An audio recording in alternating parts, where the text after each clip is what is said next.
worldwide. This is the Jamie Havican Show with your host, Jamie Havican.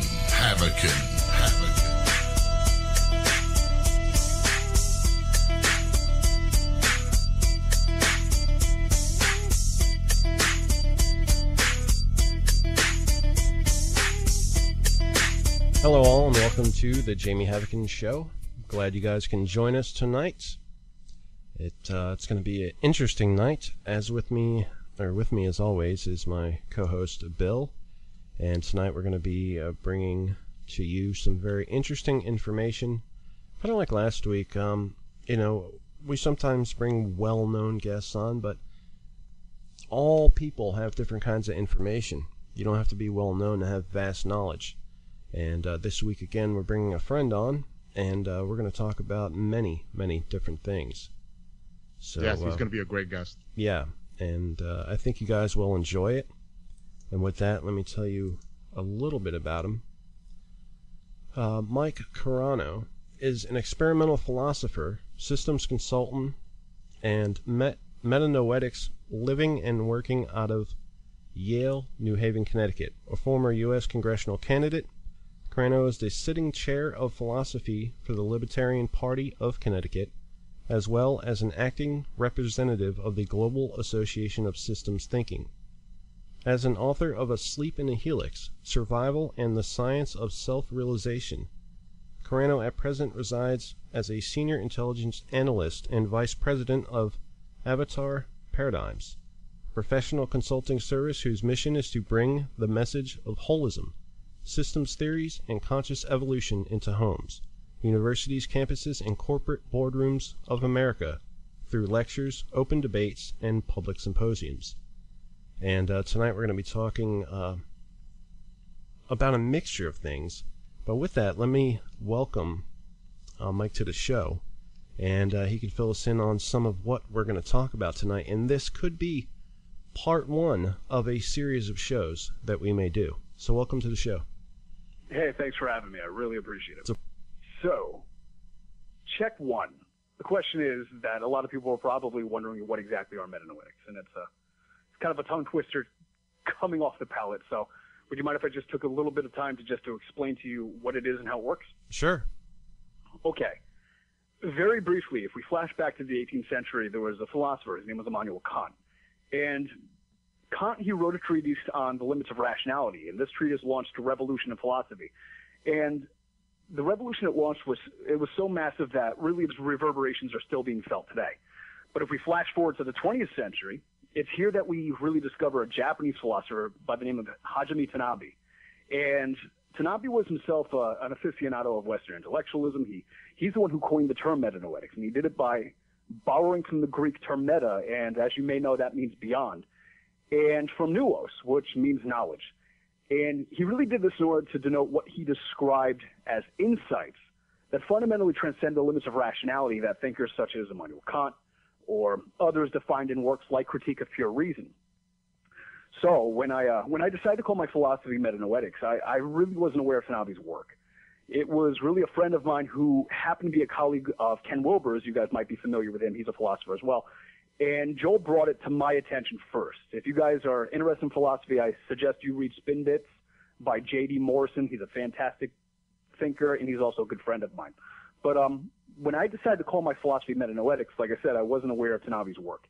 And when Joel had recommended it to me after spending some time perusing Tanabe's work, I saw that there was really there was like a staggering case of synchronicity between our ideas, and since then, I've kind of continued to write in the spirit of crediting Tanabe for having posthumously named my work. And my thought process, my rationale behind that decision is kind of arcane, because after I finished writing Asleep in the Helix, I was meditating. I'm an avid meditator. I try to do it on a daily basis. And it was then that I was struck by a sudden, overwhelming burst of clarity. And in that moment, it was then that my entire philosophy came to me fully formed. And one way for me to describe the experience is kind of by using the jargon of Kabbalah. Are you familiar with it? Not really. I have a friend who's into the Kabbalah pretty big, so. Right. Well, it's a form of Old Testament Jewish mysticism, and rabbinical mystics, they've used Kabbalah in order to describe what they inferred as the soul's approximation to God through meditation.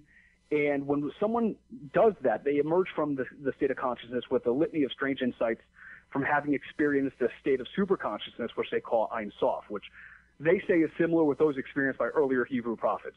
Now, as for me, this is precisely what seemed to happen, because my brain just flatlined, and in a moment of a kind of interior luminosity, it was like I downloaded the whole schematic straight from Ein Sof. Or if you guys are more familiar with the concept of Akashic records, you can look at that too. But fortunately, at least in your case, you don't really need to drop into some mystical state of consciousness in order to get the basics of metanoetics, because they're actually pretty simple. Now, Mike, before you continue, is metanoetics similar to metaphysics as far as using the higher consciousness? Well, metaphysics fundamentally consists of underlying principles that we must assume to be valid and true in order for higher logic itself to be able to extrapolate in a logically consistent way. Metanoetics is actually prior to metaphysics themselves. Metanoetics is a fundamental synthesis between metaphysics, which is the study of first principles, epistemology, which is a study of theory or of knowledge, and morality, which is basically a study of right and wrong principles of living. It unifies them all because it's a content-free type of perspective, and it's more a state of consciousness than anything else. Does that make sense? Mm-hmm. Okay. Now, because it's a state of consciousness, so you see, it's distinct from other philosophies in that it's not really a way of thinking so much as a way of viewing, and it's one that really empowers us with the ability to think in 4 dimensions. And I say this because most people tend to think only in 2 dimensions. Some people think in 3, but most people are confined to subject-object dichotomies, such as thinking subjectively or only thinking objectively, and sometimes they think in 2D. But you've heard of subjectivity and objectivity, obviously, right? Yes. Okay, good. Now, believe it or not, some people haven't, but it's not a problem if they haven't. It's just I wanted to make certain that we're all on the same page. Sure. But have you ever heard of adjectivity? I have, yeah. Yeah. Okay. How about projectivity? Mm-hmm. Okay, good. So if you take subjectivity, objectivity, adjectivity, and projectivity, and you synthesize them, you begin to sort of approximate what metanoetics is really about. And the adjective dimension is the contextual world of qualitative relationships. And to give you an example of it, I want you to think for a second. What would you say numbers are made out of? What are Yeah, numbers? it's weird, isn't it? Yeah. Because here's the thing. If we it's obvious that they're not merely subjective phenomena because they seem to exist objectively. And nevertheless, the fact remains that we never experience numbers directly, so we can't say that they're physical objects either. We might observe 5 clouds or 2 sparrows, but we never really encounter 5-ness or 2-ness apart from objects that already embody them. Now, the reason for this is pretty simple, and it's because numbers aren't objects, just as they're not simply concepts. They're actually adjective qualities that are possible to experience only as relationships between subjective and objective things. Does that make sense? Yes. I would suggest, though, for the average listener, to try to make it a little bit more simplistic so they can understand exactly what they're trying to comprehend. No problem. Indeed, no yeah. problem. So to boil it down to its lowest common denominator, Right. numbers are relationships Right. between mental categories of things and material categories of things. That's the simplest way that we could explain it. And it's through that relationship that we're able to tie the material and the mental world together into a seamless unity. Does that make sense? Yes. Good. Now, what is this objective world of interrelationships made of? Like, what are relationships made of? Of course, most people, they can't answer that, but Experience, that's where yeah. the projective dimension of things come in. It's the continuum of qualities that are qualitatively defined as subjective and objective and adjective. And that's really what it's made of. It's made of pure qualities. It's made of the salt of possibility, so to speak. So it's more of the positive effect of what the relationship can be created from. It's more of a positive effect of what the relationship can be created from. If I'm understanding you correctly, in the sense that you say positive is meaning actually existing, yeah, I would agree with that. If I'm understanding you correctly. Right. Okay. Relationships are an actualization of possibility itself. Mm-hmm. Does that make sense? Yes. Good. Okay. So now you can see why I believe that thinkers like Pierre Teilhard de Chardin, he was a philosopher, or Ken Wilber, people like that, why I continue to think they're two-dimensional thinkers. They only try to problem solve through subject-object dichotomies. And without these 4 dimensions, then it's pretty impossible to explain anything in a truly comprehensive way. And that's why metanoetics can really solve problems that two-dimensional thinking or even 3D thought can't even begin to address. And I'm not trying to sound cocky and proud of it, but I know the strengths of what my ideas are. So as proof of this, what I'd like to do is that I want to use metanoetics to tackle the Fermi Paradox, which is an enormous conundrum that has stumped astronomers and astrophysicists for quite some time. Yes. And you guys are familiar with it, right? Yes, I did a little research on it before the show, so. I am not so familiar with it. Do you want to take the time to explain to your listeners what the Fermi Paradox is? Well, you can do it for us. no problem. Okay. But right. I just wanted to ask you. Yeah, go ahead. Now, as far other than the Fermi paradox, which you're going to discuss, I mean, you're saying it's four-dimensional thinking. What are the types of applications that the average person would use this in everyday kind of life, if they were to use this type of philosophy? Okay, I'm currently writing a manuscript which explains exactly that. It's been through a litany of evolving names. I was originally going to call it Shadow of the Lotus, New Nietzsche, Buddha, and the Dharma Chaos. Right now, I'm at a totally different name. I'm calling it Chaos in the Akashic Eye, Finding Beauty in Dissonant Systems. It might change from that title, I don't know. But if somebody were to begin to utilize metanoetics and they begin to apply it to their life, what happens is that they not only see their world reductionistically or holistically, but they see their world from a transcendent perspective. And it allows you to literally think outside of your box. Once you start seeing outside of your box, it's from that point that you can begin solving problems, because Einstein himself said that no problem could be solved from the same level of consciousness that created it. So in order for people to upend the apple carts of whatever vicious karmic cycles they find themselves in, a great way to do that would be able to start seeing their problems from a different perspective. Does that make sense? That does definitely. Yeah. It definitely does make sense. Awesome. Okay. So let's just dig a little bit into the Fermi Paradox, and I'll try to explain it, because it's a question which has kind of vexed astronomers and physicists for some time. Yes. And the first step toward resolution of it involves us shifting our consciousness into a subjective perspective in order for us to observe what I call the archetypal continuum of our own psyches. That's the plane to which pure forms and pure ideas exist. And we do this so we can intellectually determine if the concepts that we're going to be apprehending really are logically consistent. So you guys ready? Yes, go for it. Okay, good.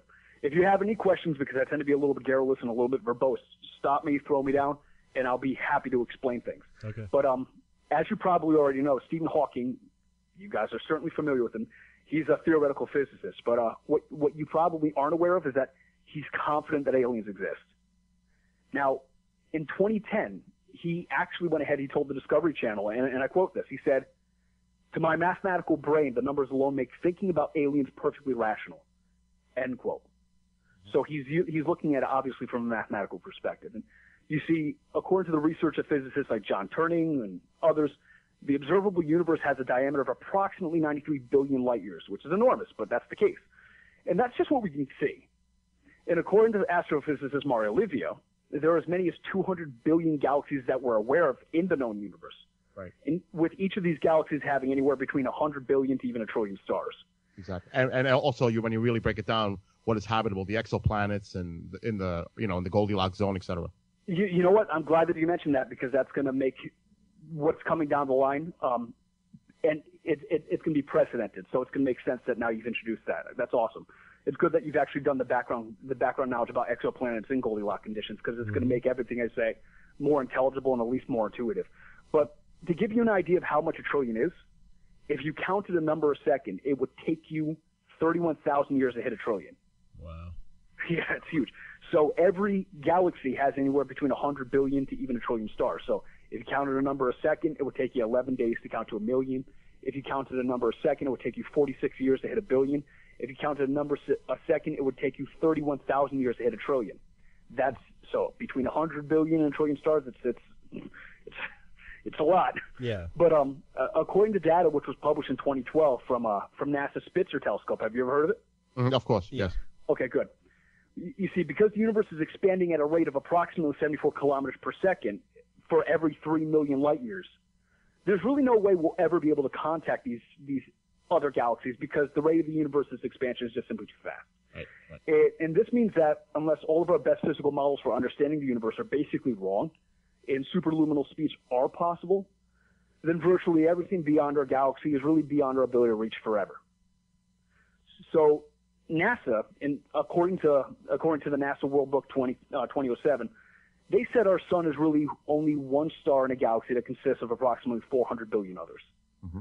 So that's 10,000 stars for every grain of sand on the planet. Wow. That's insane. Yeah. Wow. 10,000 stars for every grain of sand on the planet. And out of all these stars, there are roughly 20 billion stars that are in the same class as our own sun.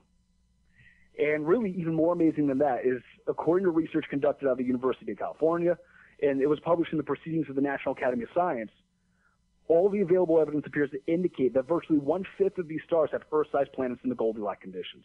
Right. Now, for readers or anyone else who's going to be looking at the transcripts that we post after this, the Goldilocks conditions, I recommend that you Google it. Those are the conditions which are important for the evolution of life. They're what make life possible. But now I'm going to stop you a second, Mike, because that's the conditions for what we consider to be the building blocks of life if it was similar to our type of life form. Right, exactly. What you're addressing is something that philosophers call the anthropocentric bias. Now, it's different from the anthropic principle in cosmology. The anthropocentric bias is basically sort of an adjunct to the Copernican Principle, or to a violation of the Copernican Principle, to where we try to make our model of being, our way of being, the center of everything. We only use the anthropic principle as a means of guiding what we are confident life can look like. But you're right. That's just with carbon-based life. We have no idea if there's silicon-based life or any other variation that's out there. That's just in terms of life that we recognize. And that means even then it's astronomical. Right. Because Mike, I don't mean to interrupt, but what about the rare Earth hypothesis, which basically states that the Earth is unique and quite rare in its evolution or of intelligent life, thus rejecting the mediocrity principle, where the probability of Earth-like planets similar to exoplanets found in the Goldilocks zone can have intelligence life as well? Well, logically speaking, if you evaluate the rare Earth hypothesis, it seems to be a violation of the Copernican Principle. The idea that the Earth itself would really be the only one out there seems to basically fly in the face of everything that we've learned since the advent of Copernicus, discovering that we don't live in a geocentric universe, we live in a heliocentric solar system that itself is galactocentric, which is itself cosmocentric, and whatever else comes beyond that. So the concept of rare Earth hypothesis, look, it's logically consistent, but the problem is not in that it's logically consistent. It's that it flies in the face of a centuries tested, valid, inductively valid rational principle, to which we know to be the Copernican Principle. Does that make sense? Yes. Okay, good. So let's back up for a split second, because we talked a little bit about we talked a little bit about 20 billion stars that are in the same class as our own sun. It's an enormous amount, but even more amazing than how enormous is that number is that there was research which was published out of the University of California, and it was published in Proceedings of the National Academy of Science. And like I said, all the available evidence, it appears to indicate that a solid 20%, 1/5 of the stars that are orbiting these have planets in Goldilocks conditions. And to give you an idea of what that means, it's that 22% of the stars surveyed seem to have Earth-sized planets orbiting their habitable zones. Mm-hmm. And that means that just in our Milky Way galaxy alone, there's about 8.8 billion planets that are exhibiting the conditions that are just right for carbon-based life to evolve, life that's similar to us, never mind whatever other kinds of life might be out there. Mm-hmm. Right. So that's amazing. But according to Doppler and light parallax analyses, which are two forms of monitoring the trajectory of stars, it appears as if the Milky Way itself is extremely, extremely old. And we're talking about 13 billion years. So to give you an idea about that, it's the universe is about 13.8 billion years if we're going by current inflationary estimates of either the Big Bang, and even if we go by steady state theory. The universe seems to basically exhibit those characteristics. Mm-hmm. And if that's the case, it would mean that one possible explanation for why we're having such a difficult time really finding evidence for extraterrestrial civilizations is that, according to accretion disk theory of galactic evolution, you guys know what that is, right? Accretion disk theory? No, you can give me explain. Also for the listeners. So what happens is that after the first moments of the initial moment of inflation, whether it's Big Bang cosmology, steady state, or Penrose's cyclical theory of the universe ejected an enormous amount of light elements. It could be helium, it could be hydrogen, and these light elements obviously were granular in the sense that they were not fully homogeneous and they were thrown out in clumps. Now, because they're thrown out in clumps and they're thrown out in a trajectory, these clumps have gravity, they draw more elements into it, and they draw them in an asymmetrical format so that some sides receive more mass, attract more mass than the others, and they set the rotational disks of these masses whirling at a spin, which forms into a disk. Right. When they form into a disk, they then go ahead, they form into an accretion disk, and the accretion disk looks like a frisbee, or it looks like a galactic pinwheel of sorts. And in these types of accretion disks, supernovas in the early states of galactic genesis, they're relatively common in developing galaxies. And one of the reasons why we probably don't seem to find as much life as we think we should be is because there's something called huge gas giants, super huge gas giants in the early universe were gigantic, huge, light element rich stars that they burnt so intensely that they only lasted probably about 3 million years each.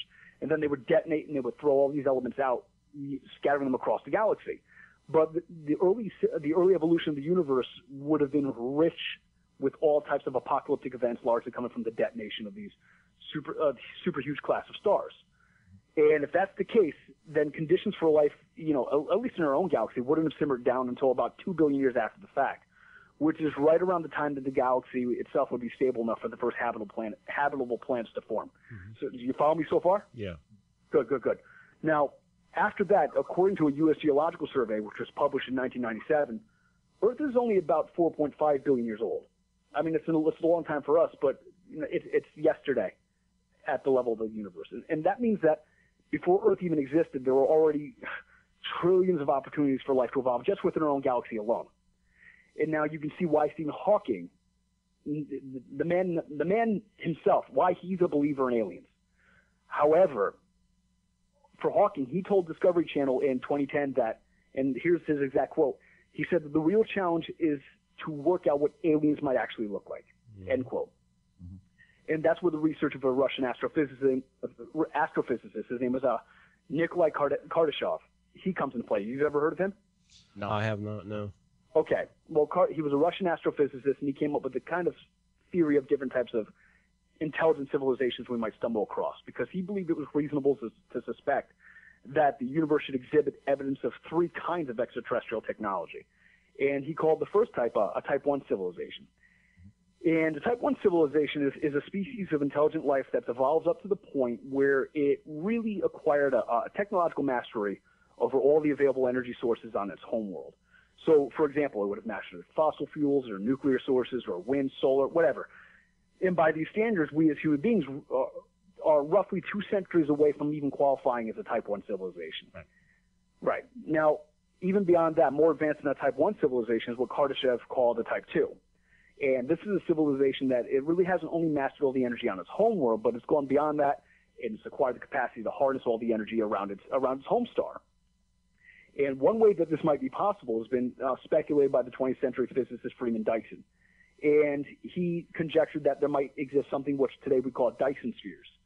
And basically these are theoretical megastructures that they completely encase the entirety of a local star, and they do this to try to capture all of its energetic output. So imagine someone building a Death Star around the sun, and then you get an idea of what a Dyson sphere might be like. Wow. Right. So variations other than Dyson spheres, they could include clouds of highly sophisticated satellites that orbit a star, like a ring in Microsoft's Halo series. They call those Dyson swarms. They might even be like Dyson nets or even Dyson shells. Dyson spheres is just where we started. We have no way to go ahead and fully prognosticate the full-blown ramifications of what their technology might be like. But even more advanced than a Type 2 civilization would be what Kardashev classified as a Type 3 civilization. And these are alien races which, dude, they're so advanced that they would probably, from our perspective, look like gods. Yeah. That's how advanced they'd be. So for Kardashev... So they're pretty much interdimensional. They can travel through like wormholes, bend space, the whole deal to travel. Let's put it this way. We wouldn't be able to say whether or not they're interdimensional or not, or that they travel through wormholes or not, because their level of physics would be beyond those concepts. They would literally look magical to us. They would make his brain hurt like ours is right now. Well, I tend to have that effect, you know. Sometimes I gotta switch it down a notch, reverse the mural. But no, it's all right. We're doing okay. No, it's cool. For Kardashev, though, you know, in order for a civilization to qualify as a Type 3, then it would not only have to evolve its whole mastery over all the energy resources of its home world, or even to attain a mastery over the energy resources of its galaxy, but or over a star, but it'd have to go beyond to master its galaxy. It would have to have a level of complexity that would be able to harness all the energy output of an entire galaxy. And right, so the level of complexity between human beings and a Type 3 civilization is probably on par with the difference between the complexity of human civilization and maybe an anthill. Right. Make sense? Yeah. Right. A colony of anthills wouldn't even be able to begin to imagine. A great it's a huge gap. Yeah. Right. That's. So if you think of like the United Nations versus what an anthill in your backyard might be like, that's a reasonable estimate to say what the cognitive dissonance or difference rather between ourselves and the Type 3 civilization might be like. And this poses for us a really serious question, because in a universe that's 92 billion light years in diameter, and it's one that's stockpiled with 200 billion galaxies that we're just aware of, and each one of these galaxies, it could have anywhere between 100 billion, even up to a trillion of stars, all with like 1/6 of these things. They have Earth-sized planets, Earth-sized satellites that are orbiting in Goldilocks conditions. Really, where are all these proposed civilizations, these Type 1, Type 2, Type 3 civilizations? Why do the numbers seem to beg us to look out and to just see the obvious aliens that are flying around? We see nothing. Yeah. Right. That's the Fermi Paradox. That's the essence of the Fermi Paradox. And it's the question that was first posed in the 20th century. There was a physicist, his name was Enrico Fermi, and he really did it in order to reconcile the contradiction that exists between the astronomical probability of extraterrestrial civilizations existing out there and our lack of corroborating observations. Does that make sense? Yeah, but Mike, I got to ask you a question though. Isn't it possible we just don't have the technology to detect these alien craft or entities, and also the possibility they do not want to be seen by us, and it's possibly due to our, in general terms, our primitive, violent, behaviors. Yeah, there's a huge component of that could really sort of ramify out and about the possibility of them not wanting to be found by us. But I don't really think it would so much be not wanting to be found by us as opposed to not wanting to be found by something bigger and meaner than them. Gotcha. Do you get what I'm saying? Yeah. Like, if they're looking out for something, they're probably, we could speculate about what extraterrestrial psychology is like. Yeah. But it's speculation. It's really outside the bounds of right. Of human and logic. another thing too, Mike, if they are a Type 2 type of civilization, exactly, right. And if they have the ability to harness energies, I mean, what other purpose would they have in visiting the Earth? I mean, maybe for resources, but if they can harness it, they can harness it from any planetary body. And I mean, would it be just totally for exploratory reasons? I mean, you know what I mean? Before he answers that, what honestly, like for real, to give you a straight up answer, we can't know their motives. They are alien by definition. Right. They might be here because they like the smell of it. Well, what if life was a bit more simple and they were our creators? You might not be able to predict their motives. They might come here only because they like the way the Earth smells, or something that totally makes no sense to us. Yeah. I know some abductees have said that our feelings are very interesting to them because they don't quite understand why we are so emotional. So there could be millions of reasons That's why. There could be. Yeah. There absolutely could be. But again, this is a lot of speculation. Well, I don't try to discredit the accounts of abductees.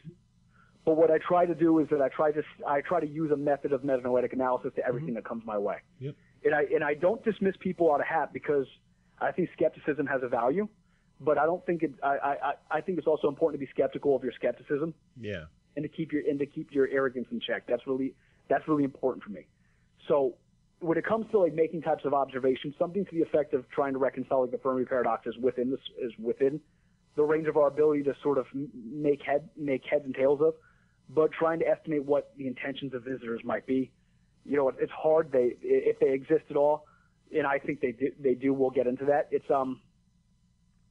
It's beyond our ability to sort of understand until we establish contact and we have an empirical basis to start tracking out how they think. Make sense? Yeah. Well, we're coming up on a break here. We're going to take a quick break and come back, and we're going to continue to explain this and get this information out there. I have to say it's fascinating, and I want to learn about this because this is stuff that I've yet to dive into and research too much, and it seems like you're just a person to fill us in. So, guys, hang in there. We'll be back in about 2.5 minutes. You're listening to the Jamie Havican Show right here on KGRA Radio. Hold tight.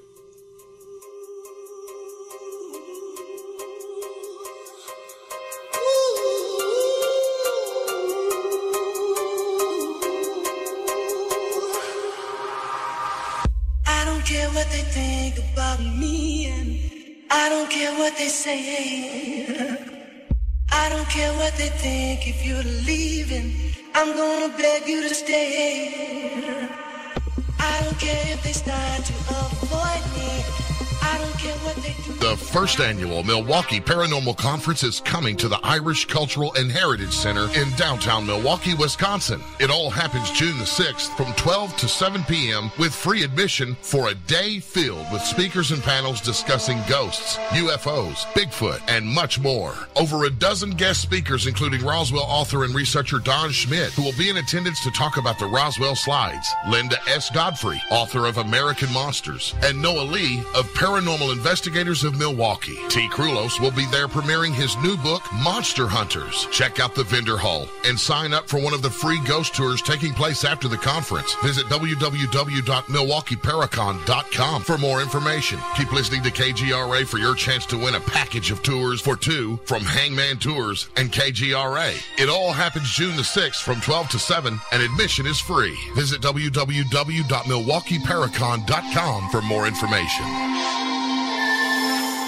Attention folks in the Midwest. Find out what's really going on with otherworldly beings at the UNX News Tour 2015. Takes place on the second Fridays in June, July, and August at the Unity Temple on the Plaza in Kansas City, Missouri. In June, see Hollywood film producer Craig Campabasso present Stranger at the Pentagon, about an ET who visited President Eisenhower and the Pentagon in 1957 and is still on Earth today. The short film will be shown after his lecture. In July, see Dr. Lynn Kitai, who will present Beyond the Phoenix Lights. Dr. Kitai talks about the connection between all unexplained phenomena, including near-death experience, out-of-body UFO contact, and the long-term effects on the witnesses. Tickets are $25 in advance and $30 at the door. You can visit the website at www.unxnewsmagazine.com for tickets and information. That's unxnewsmagazine.com.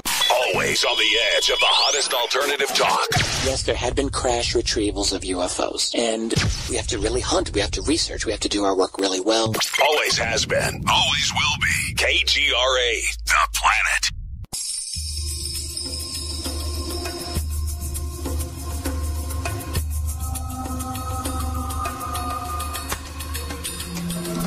And now, let's get back to the show.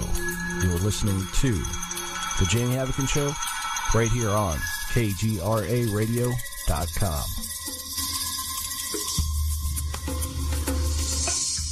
All right, welcome back to the show. Tonight we are having a very, very interesting conversation, talking about many different things that have to do with creation, the universe, and basically, what did he call that? The theory of everything, I believe. The Fermi Paradox? Yeah. Well, no, Hawking's called it the theory of everything, I believe, at one time. I watched a program on that, but we're talking with Mike Carrano.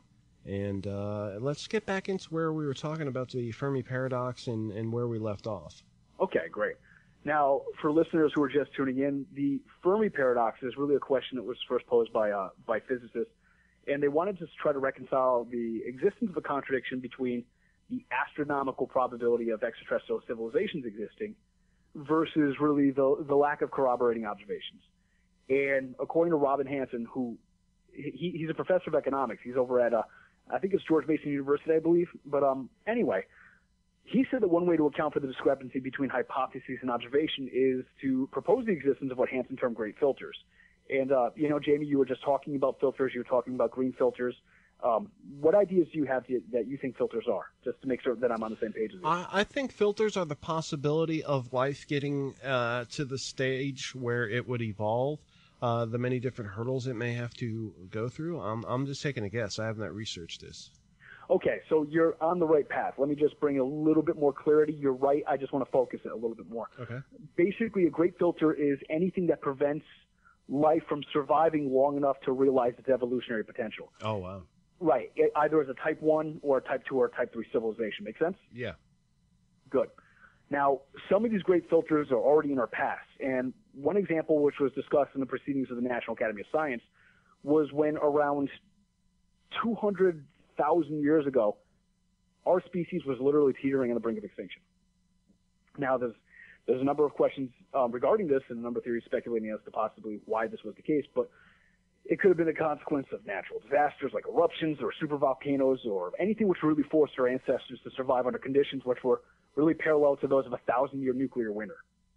And that's why it's altogether feasible that many species of intelligent life that's out there could have, they could have evolved spacefaring capacity, but they never really survived the filters that probably wiped some of them out. Gotcha. Okay, good. Now, additionally, Hansen, he said that it's equally possible that some of these great filters are in our future, like the invention of maybe like a technological terror. Think of the Borg or something. It could be something so sophisticated that human beings can't even possibly compete with it. Yeah. Right. So, like I said, one possibility could be like the evolution of artificial intelligence. It could be similar to the Terminator series with Skynet, but it could also, from there, evolve into a kind of Type 3 civilization, like I said, similar to the Borg in Star Trek. Mm-hmm. Transhumanism. Now, right. Transhumanism seems to basically be consciously driving us in the direction of that. But Stephen Hawking himself, he warned us that the existence of these kinds of great filters, maybe an AI great filter, he told us this back in 2014. He told the BBC that the development, and this is his full quote, he said the development of full artificial intelligence could spell the end of the human race. So it's altogether possible that one reason why we haven't been contacted is that there aren't any other species of life out there to be contacted by. The universe might really just be a vast cosmic cemetery. It could be lorded over by a machine intelligence that monitors and observes every civilization until either it's ready for assimilation into its collective, or it classifies it as a potential threat before systematically embarking on a campaign to exterminate it. That's possible. Yeah. And beyond even this, there's another far more pessimistic alternative, and it's that the spontaneous generation of life from dead matter might be so unlikely of an event that, hey, we're it. That's it. We're the only things that are out there. That's how we're right. That we're the only. There's nothing in our galaxy. Nothing else. No. Right. The universe itself would evolution of life might be so highly unlikely that we're it. That there's 13 billion years of history with nothing evolving except for the Cambrian explosion that happened here on Earth, and then we're at the tail end of that, and we're it. But you know what, Mike? You said earlier, as far as the way the universe is expanding at such a rate. I mean, I would think there has to be. But I'm thinking, in my opinion, there's got to be some other type of intelligent life out there. It's just a matter of the traveling, the communication. Because, okay, for example, what do you think of SETI and their approach to trying to discover some type of radio audio emission? And what types of programs would you suggest that we try as an alternative approach to searching for evidence of ET life? Well, let me just answer the first part of your question, because it sounds like what you're saying is kind of like a throwback to when I mentioned the Copernican Principle a little bit earlier, right? Okay. See, in terms of us being the only thing, I think the only problem with that scenario is that it contradicts the Copernican Principle, which is, like I said, it's a metaphysical assumption about the nature of existence. And it's one that says that originally that neither the sun or the earth or anything which is human contingent is a valid litmus for us to base what the universe ought to look like. And it really it renders it contraband for us to put the human perspective at the center of the universe. So it's for that reason that if we take the Copernican Principle for what it is, then the scenario that we're really the only form of life, it really doesn't fly. Mm-hmm. And this by itself appears to point toward the possibility of a resolution for the Fermi Paradox, because if the Copernican Principle is valid to the extent that we're not the only ones who've managed to survive the great filters long enough to get to spacefaring capacity, then, like you said, there's got to be something else out there. Yep. Even if it's something we'd never rather stumble across, there's got to be something else out there. We'll get into SETI in a hot minute. Yeah, we have a chat question coming. I'll get to it in a minute after you say you want to. Did you have something you wanted to wrap up on that with, or I'll just go with the question. Is there any chance that the universe that we know is only one of many, like a galaxy among galaxies? And if yes, do you believe any intelligent life forms left our universe to go to another? Okay. In 2006, there was a research experiment by the Iranian physicist named Shahryar Afshar. And it really rattled up the scientific world, specifically because it demonstrated that wave-particle duality and the complementary principle was a false interpretation, because he demonstrated the existence of a wave as contemporaneous with the existence of a particle. So what that basically means is that observation in and of itself doesn't go ahead and doesn't produce what it is. That it doesn't produce the reality external from us. It rather organizes it and renders it coherent. Now, the reason why this is significant to your question is because if the Afshar experiment is true, and there seems to have been replication in its wake, it falsifies the many worlds hypothesis, in which every possibility rips off in half, and then there's all these island universes existing in parallel dimensions. It would seem that if there's other universes, then the other universes exist within the same metes and bounds of our space-time, only at exceedingly far distances. But there wouldn't exist parallel universes along the lines of occupying some sort of sub-quantum state, which is at a right angle to ours. Does that make sense? Yeah. Okay. So the Shahryar Afshar, he's a physicist.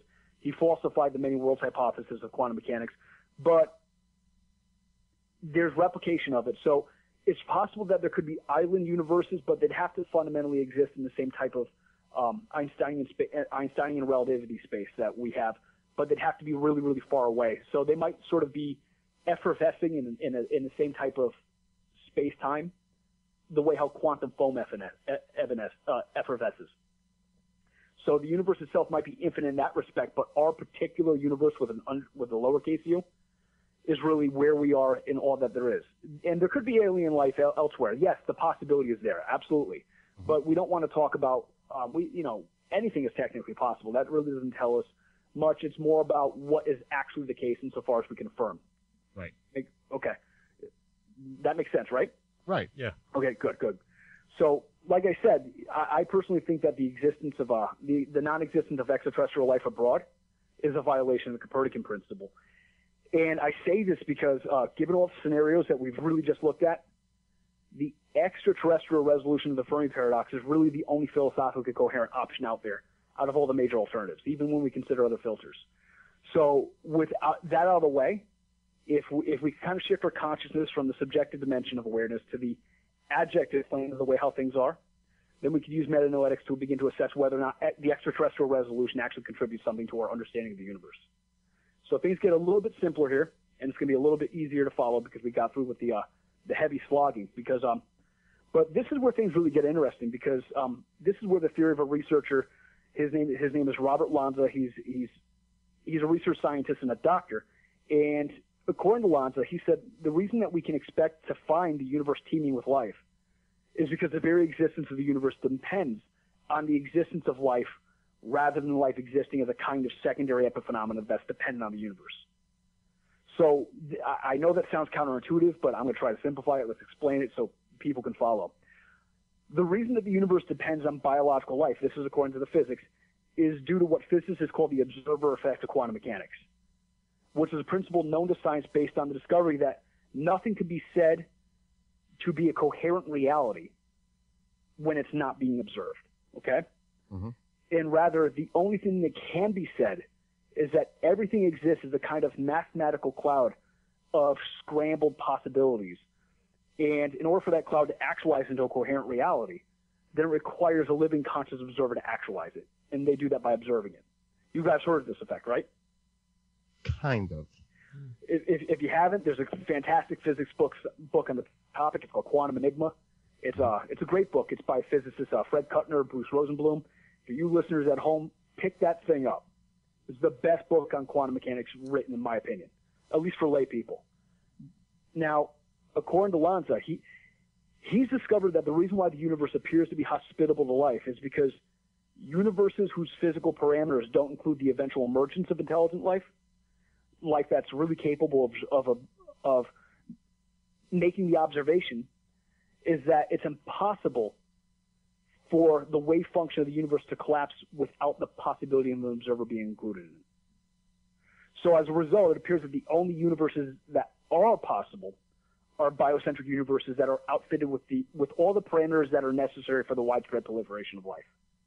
Mm-hmm. So just in case you didn't get that, I'll repeat it because that's how important it is. Observation collapses the wave function.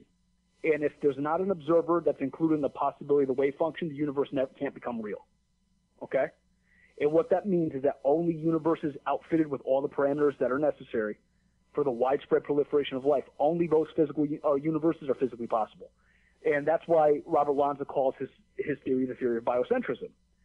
So, by taking it in consideration with the extraterrestrial resolution, and as we applied to Fermi's paradox, then not only is the existence of the universe not possible to rationally account for, without appealing to the widespread proliferation of conscious observers throughout it, but neither is the existence of the Fermi paradox itself possible to account for.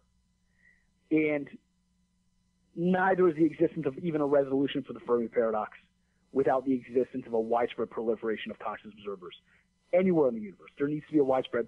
So the mere existence of the Fermi paradox, in other words, means that the life itself, mm-hmm. is woven all the way throughout the universe.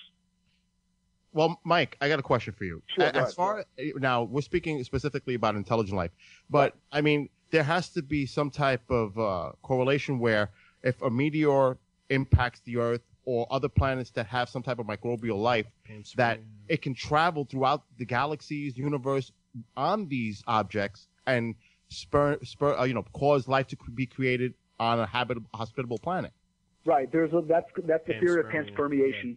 And the theory of panspermiation, researchers and biologists like Richard Dawkins, et cetera, they're having an exceedingly difficult time trying to come up with a theory that explains how life could evolve on the Earth. But what we've discovered is that amino acids form readily within the gaseous reaches of space. Right. And if the amino acids are produced in space, then in instances to which they could form globules and with the mechanical structure of these globules is just right, to which they could they could acquire the capacity for self-replication.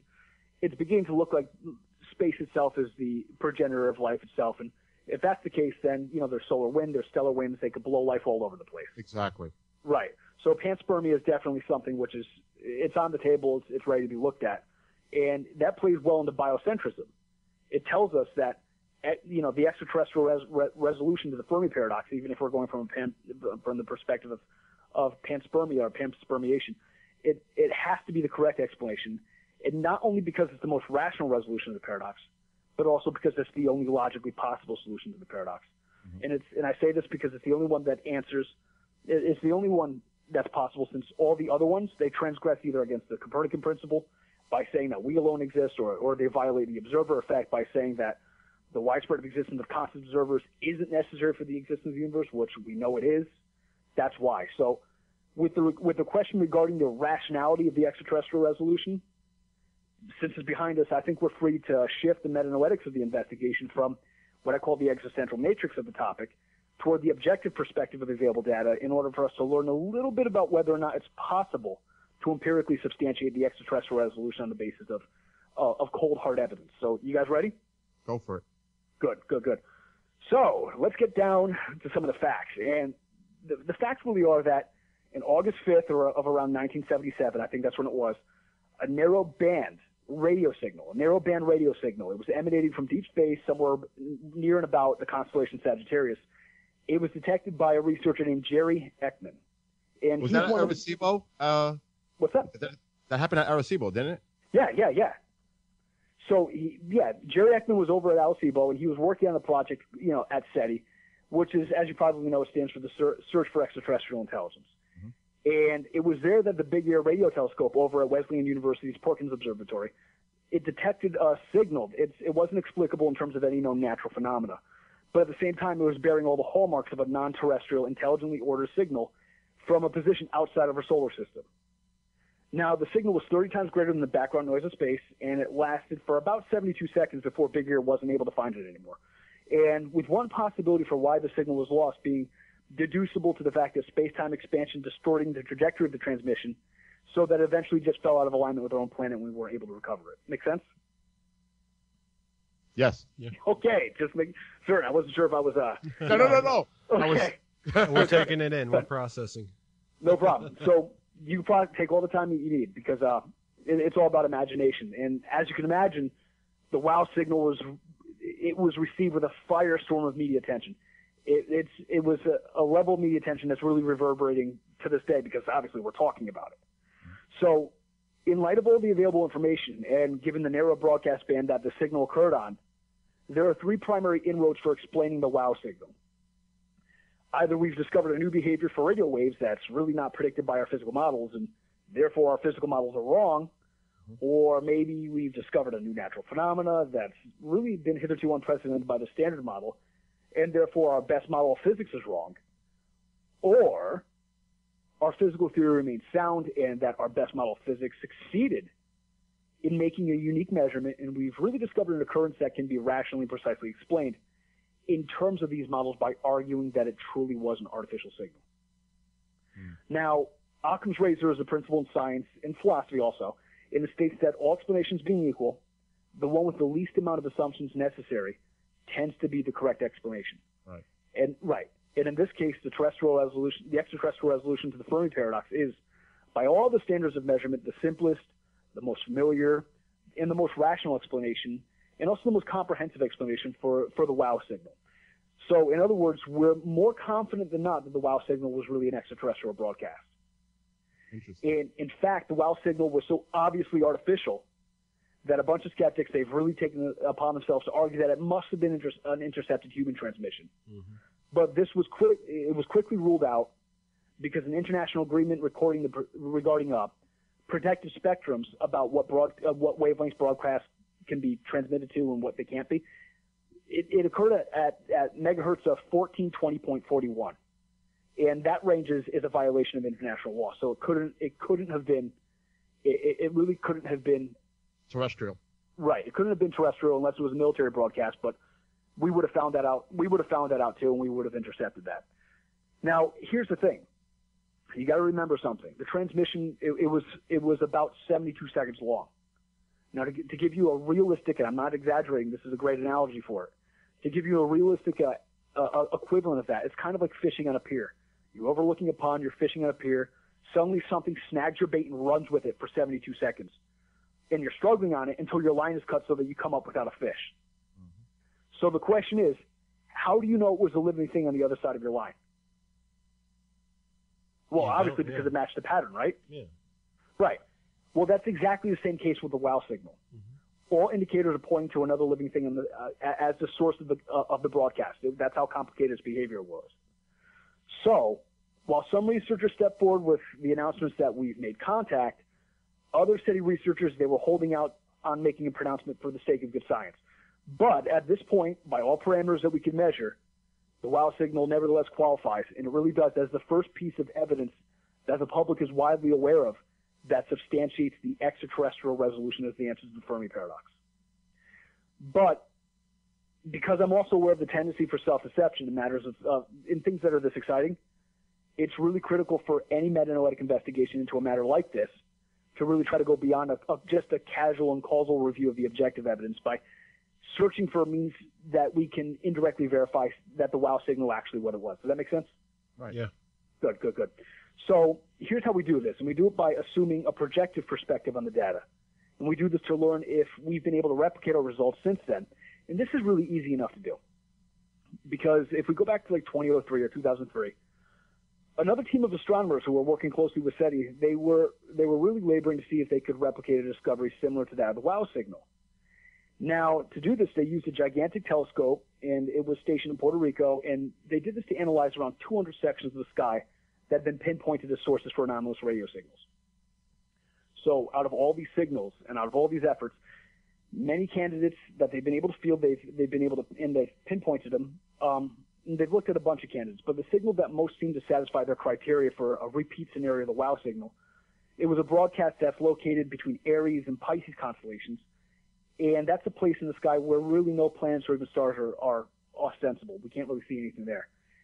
And what makes the signal appear to be an obvious product of intelligent origin is that it's broadcast with a pinpoint degree of accuracy on exactly the same frequency as the hydrogen spectrum. Here's why that's important. The frequency is precisely controlled, meaning that it doesn't exhibit any bleed over into other frequencies. It's laser thin. Mm-hmm. It's geometric, like a line. Now, this is exactly how radio stations broadcast and why we don't get crossover between, say, 99 Rock WPLR or like KC101 or something else. Yeah. Transmissions from intelligent life exhibit high levels of precision, and they exhibit high levels of control within their bandwidth and their broadcasts. And this is the case of the transmission that we're observing because it occurred in exactly the hydrogen spectrum with marginal, if any, bleed over. Now, this is relevant because hydrogen is an element that has important technological applications, and the ability to broadcast precisely on the frequency is exactly what you predict to find if you were searching for evidence of maybe like an alien civilization that's looking to be noticed. Right. Okay. And they would obviously know to use this type of type of signal transmission due to their technologically advanced. I don't think that it's obvious that they would know that because ants don't obviously know that, pigeons don't obviously know that, and dolphins don't obviously know that. Right, Dolphins are highly right. intelligent. But what makes it important is that they wouldn't obviously notice that. And the fact that they did is where the source of the evidence comes from. Make sense? Yep. Yes. We got a break in about 2 minutes, just letting you know. Yeah, no problem. So here's the thing. What's all this mean? I think that let's go ahead. Let's talk a little bit about it, and we'll wrap it up after the break. If you have any questions you want to throw at me, I think now's a great time because I could really sort of take time to not have to really cover too many bullet points and try to field things for you. Yeah, and like I said, anybody in chat, you guys have questions, post them in caps. And if anybody out there listening has a question and you want to get it asked, go to kgraradio.com and click on the chat tab. It'll bring you into the chat room and you can ask your question. Just before the break, I'll ask this question. Earlier, you had said that it was some type of quote that was said that, we cannot create something with the same amount of intelligence that we have. And one theory I've kind of had is the reason... Well, let me stop you right there. It's not that we can't create something with the same amount of intelligence that we have. Yeah, what I said is that Einstein said that no problem can be solved from the same level of thinking or same level of consciousness that created it. Gotcha. And I've kind of had thoughts, of the reason we have advanced so much in the past 100 years and throughout, the past 1,000 years is that we are becoming more conscious and maybe using more of our brain or something is happening there. At least that's some of my thoughts there on that. Let's put it this way. When you're dealing with wide populations, you find that it tends to basically move in both directions simultaneously in contradictory ways. So in other words, if you have a huge population of people and each one is capable of pursuing a separate path and a separate destiny on its own autonomously, you'll find that some people will be growing more intelligent and at the same time some people are growing dumber. You'll find that some people are getting fitter and some people are getting less fit. Uh-huh. So you tend to basically find swarms, this is systems theory, by the way. You tend to find that swarms are capable of acting in contradictory ways that individual specimens can't. So when we go ahead and say that the consciousness as a whole seems to be evolving, have you ever seen Idiocracy? No. The movie? No, I haven't. It's a movie about how people just get dumber over time because of technology. Mm-hmm. From my experience, that seems to be a sad case of what's actually going on. I don't watch TV. Mm-hmm. I don't listen to radio. I try to avoid all forms of. I try not to even read the news. That tends to. I try to go ahead. I try to pick news for myself that I want to know about, because there's a lot of people that are trying to sell me something, or there's a lot of people that are trying to go ahead and throw some BS down my throat. Yeah. That I have the wherewithal to be able to avoid. And many people don't have that because critical thinking, philosophy is a missing component of people's education. And it's unfortunate, but I think that because we sort of, when you listen to the way that I elocute, you listen to the way that I articulate, if it sounds cocky, don't worry, I am. But that's no justification to dismiss what it is that what I'm saying. Yeah. When you listen to the way that I articulate and elocute, there's something special about the way that I think. Mm-hmm. But it's not something which is intrinsically special about me. It's a learned skill. Anyone can pick that up. The way that I think is much more focused and it's much more refined than someone like a physicist or someone like a sociologist. And it's not a consequence of me being intrinsically more intelligent than anyone.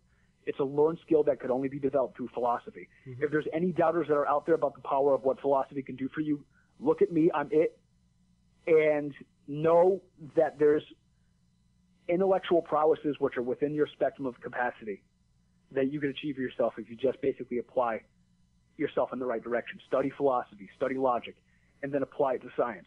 You'll be surprised who you'll be able to melt down in a debate and who you'll be able to shoot down in an argument. You'll also be surprised by how much BS you catch. Yeah. It's the missing component of people's education. It's the only thing that I've noticed that separates mediocre thinkers from more exalted minds. Does that make sense? Yeah, indeed, and that may be something I am going to look into. But with that, we're going to take our break, and this is our last break, and we're going to come back with the last half hour to talk more about this very, very fascinating topic. Remember, if you have questions, post them in chat. We have some that we're going to ask coming when we come back.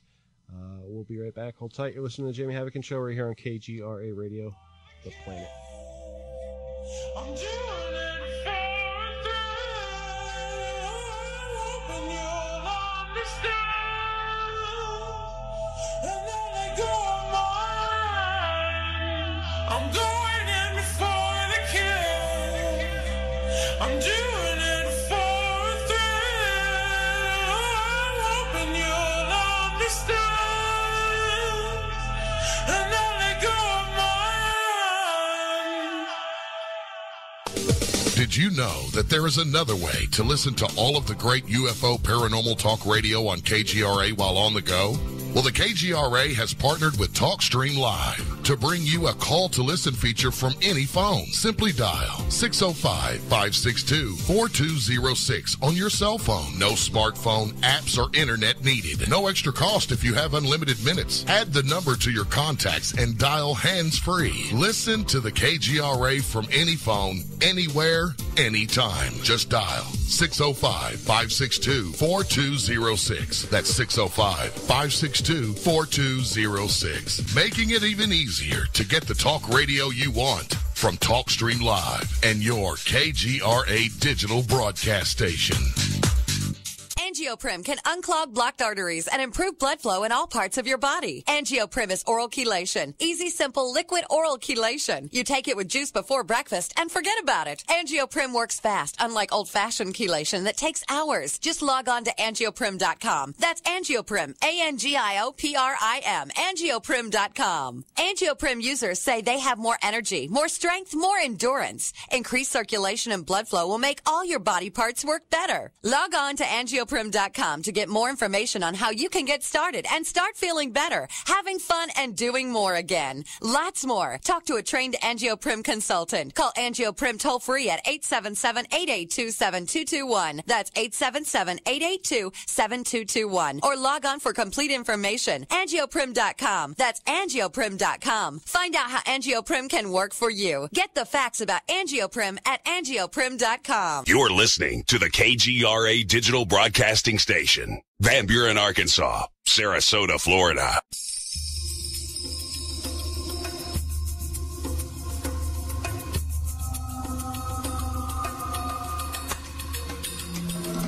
And now, let's get back to the show. You're listening to The Jamie Havican Show right here on KGRARadio.com. All right, welcome back for our last half-hour segment.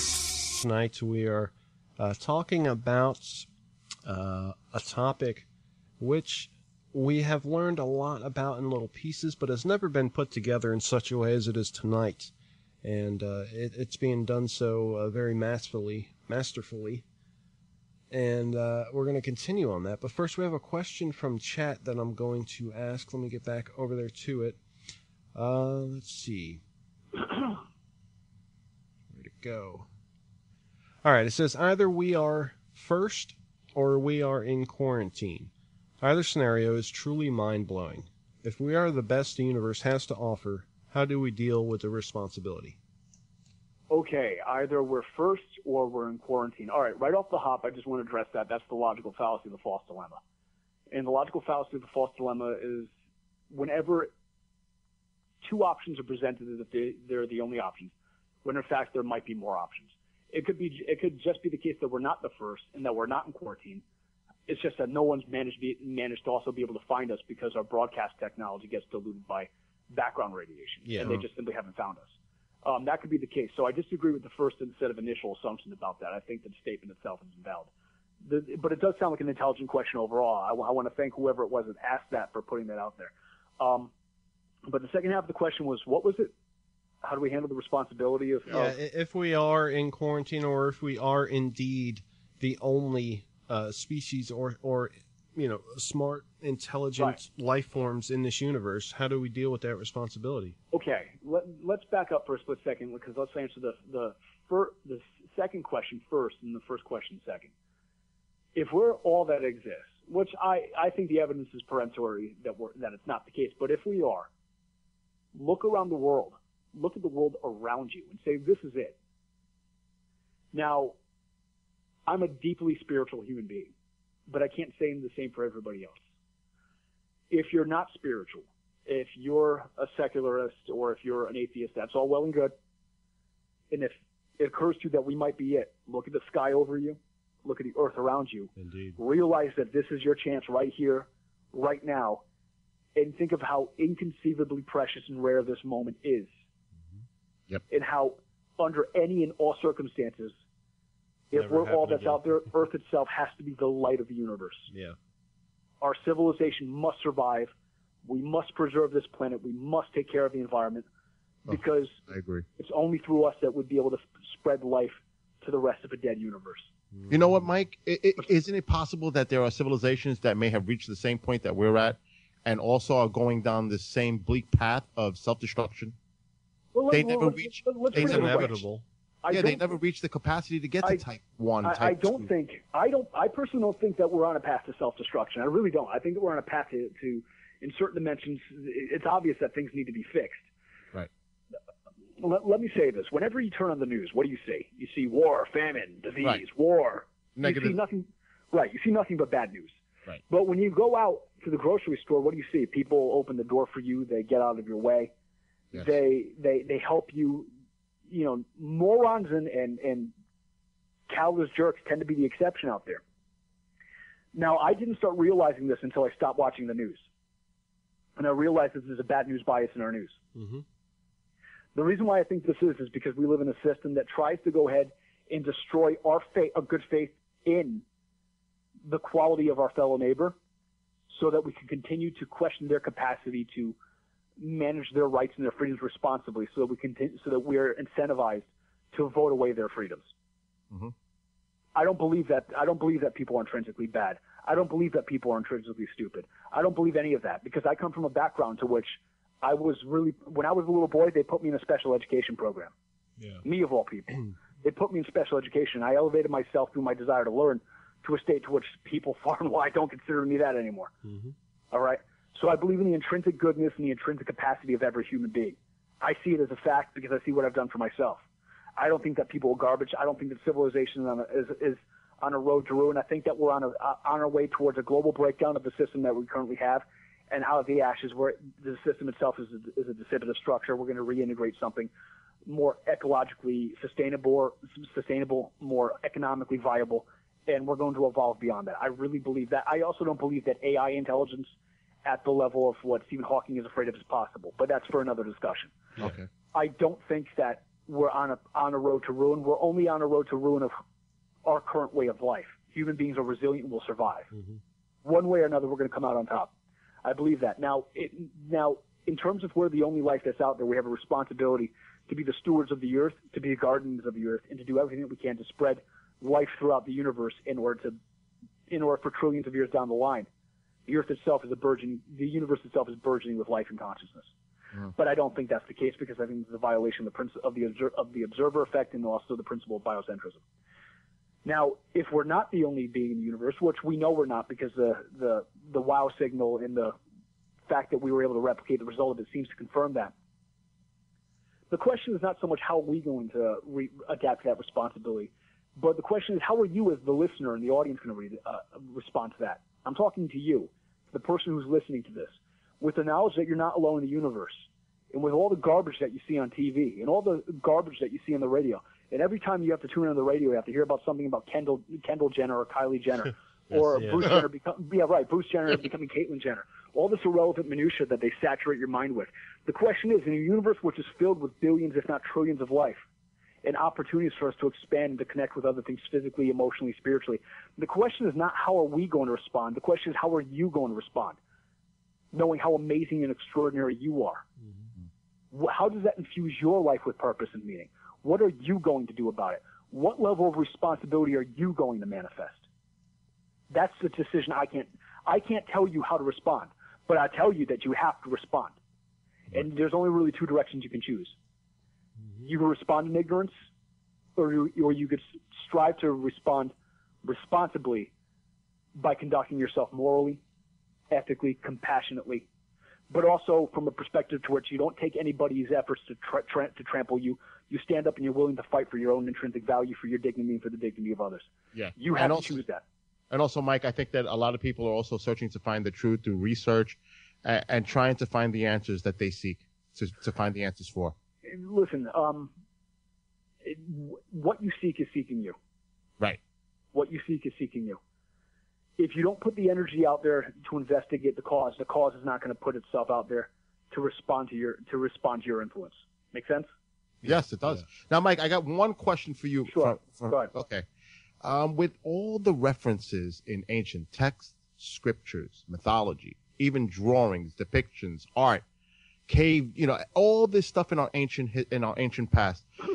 I mean, do you think it's possible that there was some type of visitation in our past, or is it something simply out of the imagination, creation of the person that was, depicting all of this? All right, let's look at the question what he asked. He asked me if I think it's possible that somebody visited us. Yeah, of course, everything's possible. I mean, it's possible for us to build a rocket and to fly to the sun. Mm-hmm. I mean, but the question is not whether or not it's possible. The question is really what's the probability of it occurring despite the possibility.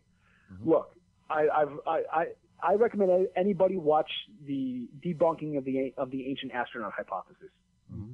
There's a ton of information which is out there which is just misrepresented. Let's back up for a split second. All right. I believe, not only that I believe, I know that extraterrestrial intelligence in the universe is out there. I think that the information I just presented should make that perfectly clear that it is out there. Yeah. I personally claim to know that we're also being visited. We could address that in a different conversation. However, I'm also aware that there's a lot of propaganda which is circulating. Yeah. Courtesy of the government to try to look, the government wants us to basically think that we're being visited by aliens. Mm-hmm. They've really hijacked the extraterrestrial movement in order to conceal black budget technologies. Yeah. If they have Tesla technology, they have free energy technologies. If you're thinking that all of it comes from ETs, you're not obviously thinking about how we could use it because it's always out of the range of our ability to achieve so long as we're looking at it from that frame of reference. So we never bother to try to question how it's possible. Mm-hmm. All right. So I think there's a huge incentive for, and I'm talking, my own little corner of conspiracy theory here. You can reject it. I don't mind. But there's a huge incentive for the media to mislead the public with regard to ancient astronaut hypothesis or ancient astronaut theory, specifically because it tends to occult our real history. Look, it might have happened. It might have happened. But if it happened, it's not important.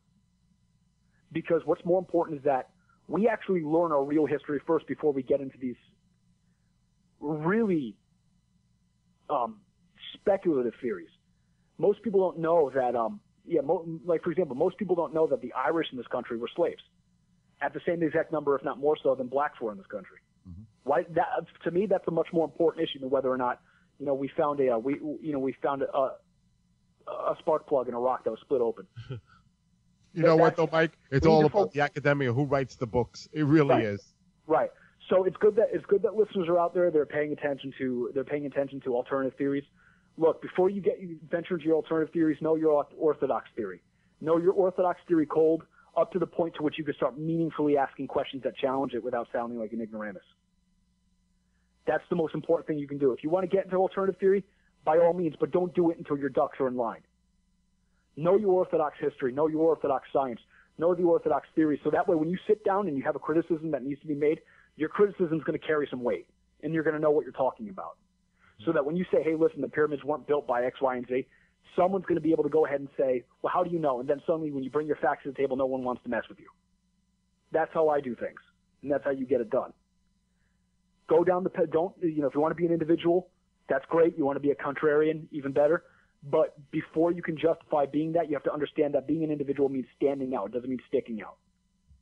It means doing what you do better than everyone else in your crowd, and not so in such a way that you blaze a new trail. You reinvent the way how it's done, rather than failing to keep up with the herd or going off in a deviant direction. Stand out, don't stick out. Be exceptional, don't be an anomaly.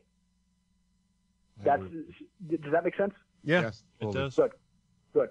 So I think the question of whether or not it's possible that it's possible, but I think that, I'm thankful for the question, but I think that's not the question you really wanted to ask. I think whether or not were we visited or weren't we? We can't answer. Exactly. We don't know. That's true. But then again, I mean, NASA is looking into possibility of life on Europa underneath the ice sheet. Right. I mean, that would be interesting if they did actually find any real evidence of some type of life, even if it's on the microbial level. Well, look, here's the thing. We have found evidence that life is out there. I'll tell you. Let's just real quick. Let's do a crash course. Let's summarize our findings so that we could go ahead. We could talk about it, hash it out. We could get arguments going. We could start doing it. So basically, here's what we discovered. Okay. Mm-hmm. In a nutshell, I started the conversation by discussing the 4 different dimensions of metanoetic thought. We talked about the subjective perspective. We talked about the adjective perspective, the objective perspective, and we've talked about even the projective perspective. So it's time for us to sort of start to explain how these kinds of things come together. And it's really, really simple. So what we've discovered is that the extraterrestrial, the ET resolution, it very narrowly satisfies all the criteria for resolving the Fermi Paradox. We've shown that it's a subjectively intelligible conjecture. We've shown that its rationality is second to none insofar as its ability to contribute to our understanding of the universe goes. We've discovered that there's indirect empirical evidence to substantiate it in the wow signal. And then we've successfully verified it by rediscovering other signals akin to it. Here's why this fourfold sort of presentation of the facts is important. If we've shown that the theory is intelligible, which means it's logically consistent, which means it's possible. We've shown that the theory itself is capable of explaining rationally a wide variety of different observations with concern to its biocentricity. And the explanatory power and the explanatory process of a theory is one of the reasons why we adapt it. We've also shown that it's empirically substantiated in objective evidence with the wow signal. And more important than that, we've shown that after we've empirically substantiated it, we've been able to make predictions and to verify it and to get the same results again. Those are the 4 dimensions of knowledge we can now officially claim to know based off of everything I presented here, that ET life is out there. We've already had contact. It's just that most people don't know how the picture comes together to actually explain that. The answer is yes, there's something that's out there. The answer is yes, we found it. The answer is yes, it's time to have a discussion about what we're going to do about it. So let me ask you this. Yeah, go ahead. A lot of people, of course, believe in God and that, God walked on Earth, Jesus walked on Earth. Okay. What do you think about, do you think this could have been some type of, third stage life form, or do you think that there is, I don't think that. Do you think that there is a real creator, one that's out there? Do you believe in God? I think it's a false dichotomy and a false dilemma to which you're asking me to choose between two invalid choices. But do you think that one of them, something happened? I don't think that we were planted here by aliens. If that's what you're asking. No, not at all. And I don't think that God molded us out of clay and said us, look, Jesus Christ himself. Let's back up for a split second, because religion is something which is near and dear to my heart. Mm-hmm. For people who are listening, I've studied Judaism intensely, more particularly Kabbalah. I've studied Christianity intensely in the Gnostic tradition. I've studied Islam intensely in the tradition of the Sufis. I've also studied Hinduism, Buddhism, Taoism, Confucianism, Baha'i. I spent a long, long time studying religion. A long, long time. And my ultimate conclusion is that religion is simultaneously true and false. If you read religions as literally true, at the level of what they say goes in precise format, you're going to walk away from these things very disappointed, because religion itself was never intended to be read literally. I agree. The Torah was never meant to be read literally. It's a series of myths. Now, a myth doesn't mean fiction. A myth doesn't mean false. Mm-hmm. Mythology, as defined by Joseph Campbell, was a truth which was so deep and so profound that it couldn't be conveyed logically through a direct discourse of language, so they needed to erect and use dream imagery and archetypal symbols in order to convey the sense of it intuitively. Right. So mythology is just so when I refer to religions as myths, that's exactly what they are, but I still believe in all of them. They use sacred images and sacred iconography in order to communicate and to elicit deep states of spiritual discovery within ourselves. And then from that, we become more wise, we become more compassionate, we become more empowered human beings. Yes. Now, but if you interpret them literally, you're going to be very, very disappointed. Mm-hmm. You're going to walk away thinking that God actually was a burning bush and that Moses actually came down holding a decalogue. Yeah. You're going to walk away thinking that Jesus Christ really did walk on the water and turn it into wine. Jesus Christ taught in parables. That's an indication that he thought that the Old Testament itself was a parable, and he was in keeping with that tradition. Yeah. Jesus Christ preached against the literalists and the fundamentalists of his times. The Pharisees, who were teaching and preaching and practicing religion from a fundamentalist perspective of literal gospel truth, that was resulting in harm to people. And he was striving to return the sacred depths and the archetypal significance to it by forcing people to question the tenets of their faith more deeply to get to the mystical roots of it. Jesus Christ himself didn't even believe the Old Testament was literally true. He believed it was based off of parables and allegories that conveyed Gnostic or Kabbalistic wisdom. That's just the case. That doesn't mean that Jesus Christ was any less than who he said he was. It means he was more than who he said he was. This also goes with the Prophet Muhammad, sallallahu alaihi wasallam. The Prophet Muhammad, sallallahu alaihi wasallam, that's it's an Arabic reference for peace be unto him, wrote the entire Quran in poetry. Well, he didn't write it, but it came to him in moments of inspiration to which it was revealed in uttered forms of poetry. The Quran itself was not even meant to be taken literally. Mm-hmm. It's a poem. It's a piece of art. All the world, the Bhagavad Gita, under which Sri Krishna, who is the Hindu avatar of the Brahmanis and the Vaishnavas, he himself revealed the Bhagavad Gita in the form of a sacred poem. The Bhagavad Gita itself is not even meant to be taken literally.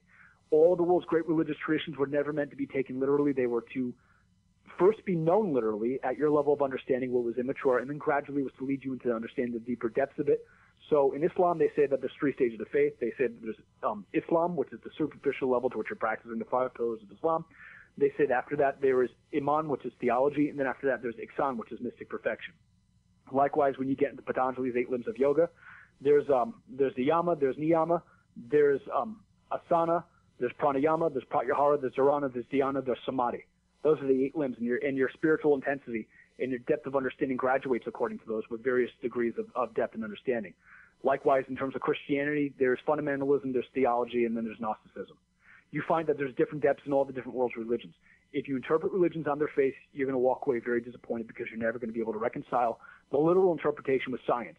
But if you understand religion for what it is exactly by going into the sacred depths of its archetypal dimension, you'll find that it is very elegantly and seamlessly unifies with your scientific understanding of things.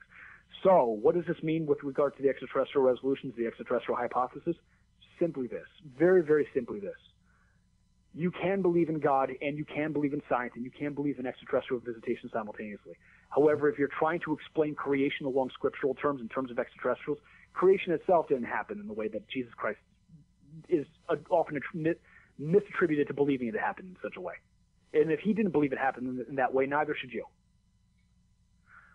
Obviously, evolution is completely and totally consistent when we understand mysticism, but it's not consistent when we try to understand evolution at the level of the literal.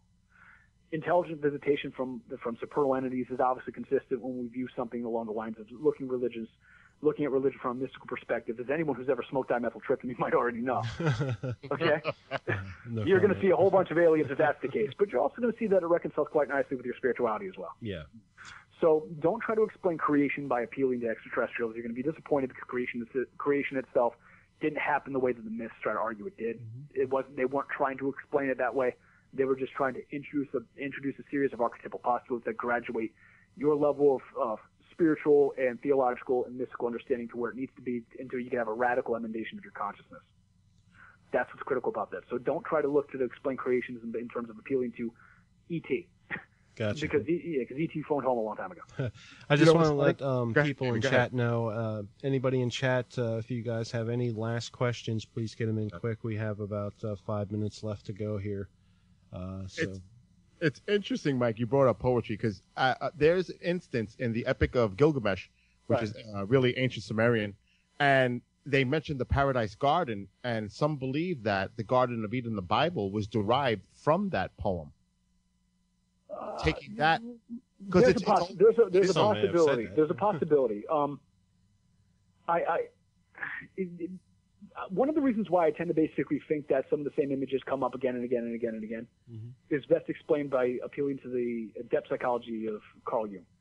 Now, you have to realize that pre-literate societies weren't able to write things down. What they had to do is that they had to use a mnemonic system of remembering things. So what they did is that whenever there was a fact that was important, they thought of a mnemonic, like an image, like a mountain, and they might have represented one body of facts, and they might think of something else representing another body of facts. And then once they had all these symbols down, they would weave them together into a story so they could remember the story. And they already knew what the mnemonics, what the individual symbols meant, so they could very effortlessly decode it. So they recorded their sacred histories in the form of mythologies. And if you understand what the symbols were, you were able to uncover all of the secret knowledge of the ancients. So when you read about the stories of Genesis, about God creating the earth in 7 days, and there's an apple and whatever, those are the ways how pre-literates went ahead, and they recorded their wisdom and they recorded their history because they coded it into images and into archetypes. Yes. But when writing came along, they lost the original meaning of it, and they began believing their stories literally. And those who were steeped in the mystic traditions sought out to rediscover the wisdom of that. So the reason why these stories tend to basically exhibit similarities is not because they're copying off one another. I'm certain that some of that does come into play, but it's because people tend to basically have similar psychologies because we're all sharing one common collective unconscious.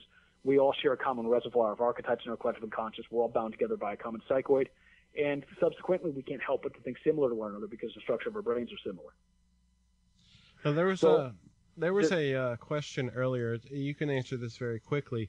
It has to do with the wow signal, and I misunderstood when he first wrote it, but I guess there was some controversy about that may have been a signal from some type of Russian rocket chemical mazel that was signaling home base. He wants me just to ask your opinion on that. Have you heard of that? What do you think about it? Yeah, they did. But the problem, they investigated. I know exactly what they're talking about, but the problem is that the signal itself was concentrated in one narrow band of the spectrum.